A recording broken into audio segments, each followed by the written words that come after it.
when I was a kid, and a lot of times people get into law enforcement, their dad or grandpa has been, but none of my family was in it. But for some reason, I thought I needed to become a police officer, and I wanted to be a Springfield police officer and to help people and to try to make a difference and help people solve problems or find solutions for incidents or issues in their lives. And I became a Boy Scout, and the Boy Scout it was called an Explorer post, and then basically the Springfield Police Department took over the Boy Scouts Explorer post. So I stayed in that until I got to be 20, then they hired me in Springfield. I stayed there 27 years doing different things throughout those 27 years, and left as a police lieutenant in charge of community policing. I started my 43rd year in policing on December 11th of 2022. Wow, 43 years, that's a lot. It's older than both of you guys put together, right? 43 years? Maybe. Yeah, okay. Maybe. It's agency specific, so the smaller agencies, a lot of times it's a high school diploma or GED, but you have to attend it's called POST, Police Officer Standards and Training Academy. There's several throughout the state. Most of them are affiliated with the university. So you have to attend a 6-month, basically police academy, the basics, how to drive the car, how to shoot the gun, how to talk on the radio, how to work a burglary call, how to work an alarm call or the domestic disturbance. All these things you get kind of the theoretical there.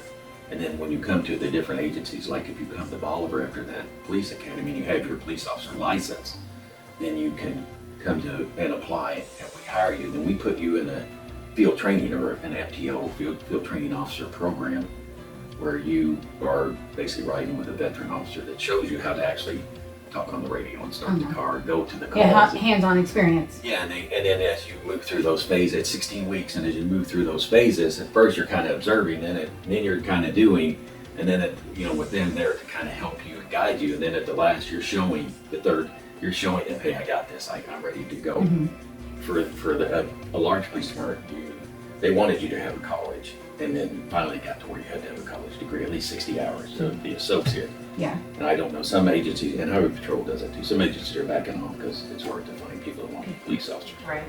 So here in Bolivar, you don't have to have a degree, but you do have to go through the post education that you guys have, correct? And get your license. You have a Missouri license, kind of like a cosmetologist or the different things you have to. And every year we have to go through 24 hours minimum of training to keep our license current. So you have to constantly be getting the CEUs. Some people call it, or the additional training every year, so you're meeting your licensing requirement. You start your day as a police officer, and you come in, and you're hooked to the radio now. And basically, the next citizen request for service, and it can be anything from a barking dog that's disturbing our peace, we can't sleep, to trash in the street, to someone turned around in my driveway and I feel uncomfortable, to child abuse, domestic violence, murder, sexual assault. It can be anything, so you really never know. We have to be ready for everything. And every day is an adventure. You don't know. So the next event, the next call, but you got to be ready. You got to be ready to respond. So again, 24/7, 365 days a year, we have to be ready to go when the citizens need or request that we come. And plus just keeping the payroll and the employee issues and the HR issues and the insurance get filled out, and just all these different things that go into running a small police department, medium-sized. We're considered medium-sized here in Bolivar.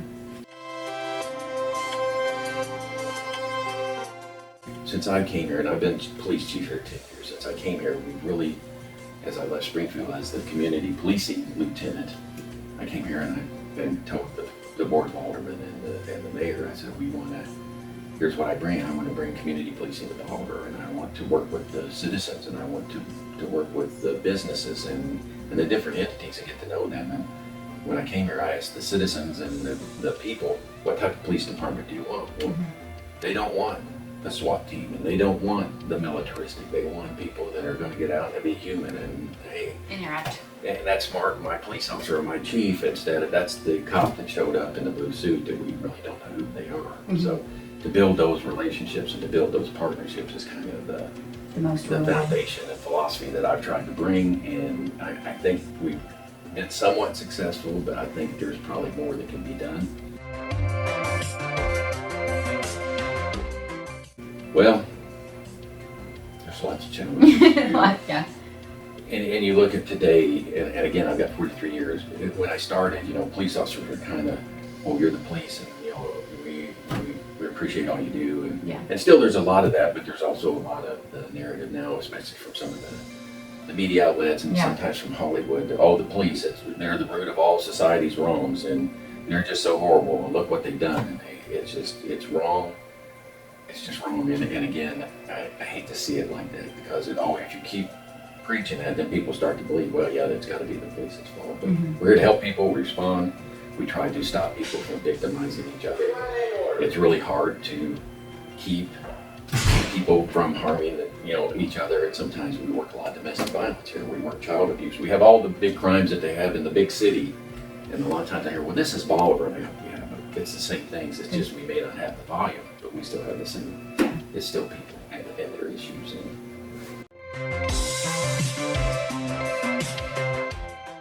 As a police officer, I buy you, and I've got some books here, and actually I got that from the Green County Library, but I read different books, and it's not always about police work, because I think you have to keep your mind learning. I think you have to become a lifelong learner, and you have to always question.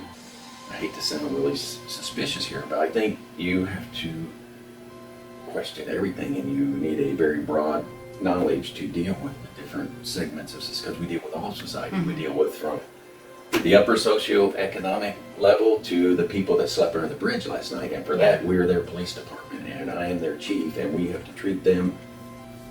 We're and fair. they're people. They're people. They're somebody's son, they're somebody's brother, and even the people that end up getting put in jail, they're still humans, and they still need to be treated fairly, and there's a constitution, and there's rules we have to play by and work by. And you have to be aware of that. And again, the laws change and technology changes, so you have to learn new things and constantly read. And I try to read 2 a month, but I don't always make it. I have to admit I've slowed down a little bit. But try to read 2 different books a month. Yeah. And I just think you've got to explore the different things. And it doesn't always have to be about leadership or I think that's coaching. Just some of the different things that can affect how you run your organization. Yes, you need to really be an exceptional communicator. You need to be able to converse with, not just over a text, not just over technology. You need to be able to get out and face-to-face converse with all types of citizens and hold them with respect and dignity and treat them with the utmost courtesy, as long as they allow that to happen. And you have to be able to then take the information that you gather or collect, and you have to be able to put that into written format. So communication is of the utmost importance, to be able to read, write, communicate, make cases to send to a prosecutor on down through the criminal justice system. The police are the initiators of the criminal justice system, and then once it leaves there, you go to a prosecutor, and then to the judiciary that make judgments, and then the correction system. And then the social workers and the mental health issues and all the things that are on down the road. But it all starts right here with the person in the police uniform, because we work, like I say, 24/7, 365. So thank you so much for your time. Well, thanks for coming. Yes.